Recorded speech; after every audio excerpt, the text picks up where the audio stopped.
Hello, I'm Stephanie Martin, the Director of the Professional Educator Services. You may have heard of our team or our office referred to as OPES, and we are located in Gary Ransdell Hall on the first floor by the Teacher Hall of Fame. We have an excellent team who's here to assist you as you get ready to student teach as well as apply for certification. So at the end of student teaching semester, we're also going to be here to help you with some resume building and some coaching on how to interview and land that first job. Your student teaching experience demands total commitment on your part, and student teaching is one of the most important requirements toward earning your certification. So it's going to need to be your primary focus that entire semester. In preparation for this, we're going to have a mandatory student teaching orientation. It will start promptly at 8:30 a.m. on the day that I put in the email that you received this screencast.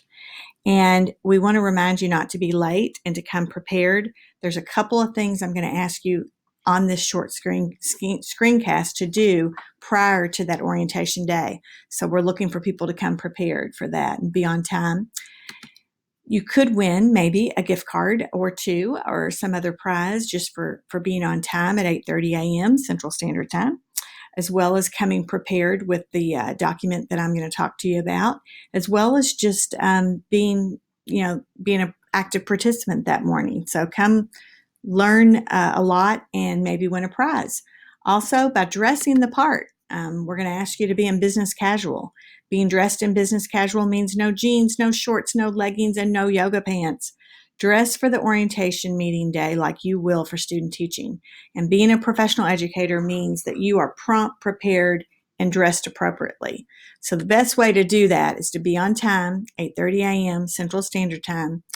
Come dressed ready for success and ready to meet your university supervisor. I want to show you now where our webpage is. If you've not been to it before, the OPES webpage, and you scroll down on services and programs and go to student teaching. And then from there, here's the student teaching tab, and it has a lot of documents. It has the student teaching handbook, which is approximately 80 pages. We have taken the 80-page student handbook and we're creating a friendly Google site that I think will be much friendlier. It'll have everything you need that's from on that web page will be here, lots of other information. The main thing is you'll be able to go to a tab and look for, if you're just looking for evaluation, you'll be able to go right to it. Or if you're just looking for some of the requirements, you can go right to those. So this is still under construction, but we'll have it ready by the time we get to our orientation day that you will be on time for, I'm sure. So want to show you one other thing. I'm sorry, I forgot to show you, but I want you to look on the web page for the Kentucky Framework for Teaching. And this is the most important document. It is the one that you will be evaluated with. It will be linked to that Google site. Every Kentucky school uses this Kentucky Framework to evaluate their teachers. It has 4 domains. Each domain has sub-components here that you can see here and all the information. You will want to become familiar with this. And one way to become familiar with it is you're going to do one task before you come to orientation, and that's to go to the website. I'll link this in the email as well. The Source of Evidence Professional Growth. You'll open that, and it's a PDF file. You're going to do the self-assessment of performance. So you're going to do the self-assessment, the initial one right here, for each of the 4 domains that are written on the side here, domain 1, 2, 3, and 4. And for each category, you're going to look back at that framework and you're going to mark where you think you are now in effective, developing, accomplished, or exemplary, where you think you fall based on that rubric at this time.